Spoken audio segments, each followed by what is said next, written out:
What's up, guys? Welcome back to my channel. Today we're going to be talking everything NCAA lacrosse. I have the IL women's scores. I have the NCAA bracket up. We're going to do a deep dive into the first round games, talk about second round games, and looking forward and further into the quarterfinals. I love May. All right, so first game of the day on Friday was Stony Brook versus Towson. I thought this was going to be a pretty close one. Stony Brook had edged out Towson 10-8 in the regular season, but with the loss of Blair Pierre due to injury, I think Towson had a tougher day on Friday than they had in the regular season. They were edged out by a Stony Brook team 14-8. Stony Brook was just a little bit better in each area. Draw controls, defense, offense, ground balls. Those little things make a huge difference. Stony Brook took advantage. Stony Brook is now playing the winner of the Drexel-Rutgers game, which was Rutgers. So Stony Brook and Rutgers now match up. Drexel-Rutgers was one of the games that I thought was going to be the most intense and the closest in the first round, and they did not disappoint. That game was 16-13 Drexel. With the Big Ten only playing Big Ten teams, it was interesting, and it's going to be interesting to see how these Big Ten teams fare throughout the rest of the tournament. Rutgers did a great job on the offensive end, putting the ball away. Defensively with their zone, they frustrated the Drexel shooters a little bit, but overall, just a really, really close matchup. I think that was a game where, one draw control, two draw controls, a missed pipe go here and there, and that game, is a different outcome for Drexel. So congrats to Drexel on an amazing season. Rutgers and Stony Brook now play Sunday, which I think will be a pretty tough matchup. Both of them play zone. Both of them love to push transition. They're fast in the midfield, and I think that's a great matchup for this Sweet 16. Same side of the bracket, moving up, you then had James Madison versus Hopkins, the winner of whom will take on the number one team in the country, UNC.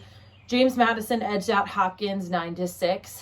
Hopkins had a little bit of trouble with their offense in the Big Ten tournament, and that problem sort of stuck through to that first round game against James Madison. Couldn't hit the pipes, couldn't really get much generating as far as offense goes, in part to a really tough JMU defense. JMU has won a national title. They've been the underdogs before. They've played Carolina before. They know what it takes to get to that national championship game. They have the confidence that you need to make it in this tournament, and I think that's what edged them out in the end against Hopkins. They now play Carolina at 12 p.m. on Sunday, which I think will be a great, great matchup. So that quarter of the bracket, North Carolina, JMU, Rutgers, Stony Brook, going to be a great, great round. All right, same side, just other side. Oh, no, completely, yeah, same side, just other side. These teams will eventually meet the winner of the UNC bracket.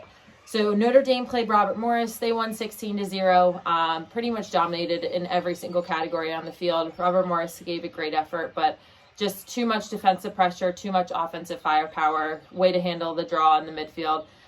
It was just a tough day for Robert Morris. Notre Dame is playing the winner of the Virginia-UConn game, which was Virginia. That was another game I was super excited about. I thought it was going to be a little bit closer, and for around 45 minutes, it was. UConn really held tough. Wasn't making things easy, but in the end, I think Virginia's depth and speed just was a little too much to handle for UConn in those last 15 minutes. Virginia ended up winning 19-13. They now have a rematch with ACC foe Notre Dame, which will be a great ACC battle. That's at 1 p.m. on Sunday. Same side, or same chunk of the bracket, just other side. Temple versus Umass. That was another game that I didn't know what the outcome was going to be, but I knew it was going to be close. Two very gritty teams who have had success all year long against very tough opponents. Temple edged out Umass 14-13. They're now playing powerhouse BC. BC had a pretty easy day on Friday, beating Fairfield 19-6. Charlotte North was unstoppable. Kara Urbank really impressed me with her ability to feed and move on the fly. BC is a team that has lost 3 straight national championships. They know what it takes to make their way through the tournament, and now they want to taste the victory at the end. So they're a very hungry team going into this Temple game.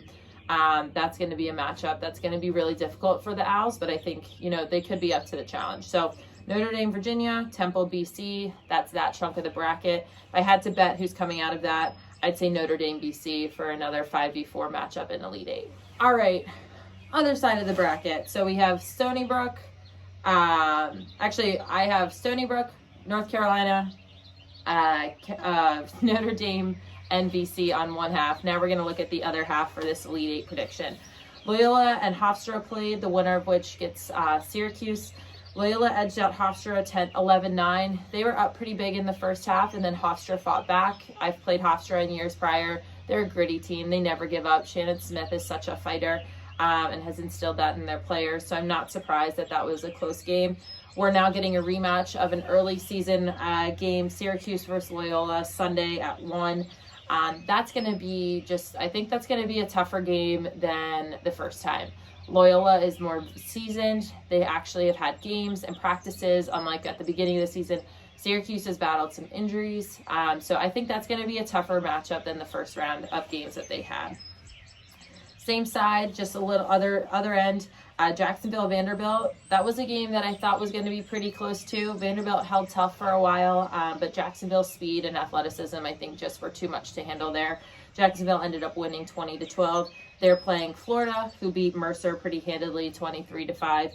The Jacksonville-Florida game is going to be a rematch of Jacksonville's upset victory over Florida. If I had to bet anything, Florida has had this game circled on their calendars from the moment that they lost in hopes of getting a rematch. It will not shock me if Florida goes out and demolishes, just from a pure vengeance standpoint, if anything else. But Jacksonville's held pretty tough, so if they play them the way that they did the first time and control the draw the way they did the first time, it could be a tough day for Florida. My predictions coming out of that bracket, I'm going to say Syracuse and Florida. So a 3v6. All right, and the last quarter of our bracket. Duke and Mount St. Mary's played. Duke won pretty handedly, 19-3, just dominated in every aspect. They are playing the winner of the Maryland High Point game, which is Maryland. Maryland won 17-6. Again, pretty easy days for both Duke and Maryland. I think this Duke v. Maryland matchup is actually one that's going to be really, really strong. Both teams have done pretty well. They're around 9-6, 10-6 now. Mainly an all-conference schedule for Duke and Maryland all-conference. It'll be a really interesting battle to see what happens. It brings back those old ACC rivalries from the 2014 and beyond behind. So I'm predicting Maryland. I'll always predict Maryland, but I do think that's going to be a great matchup, and Maryland does have a chance to upset Duke at home if they can get the ball away from Maddie Jenner on the draw. Same side of the bracket, just other end, Stanford-Denver. That was a game that I thought out of every single game was going to be the toughest, that first round. Those are two powerhouse teams. They both won their conference. They are just basically guarantees in the NCAA tournament. Denver ended up edging out Stanford 16-12, but that score doesn't really reflect how close it was for a majority of the game. Denver, has seasoned veterans in Molly Little, B. Barons, their attacker of the year. They're going to be a tough challenge for Northwestern. Again, it's going to be really interesting to see how Northwestern comes out of only Big Ten play, having played just Big Ten teams. I think Denver will give them a run for their money, but I do think Northwestern will come out of that one. So I predict a Northwestern-Maryland battle, again, for the fourth time this year on Sunday, or after Sunday in Elite Eight. So that's it for our breakdown of first round games. Lots of action, lots of games. Sunday's going to be awesome. Can't wait to watch. May is the best. Let's go Terps!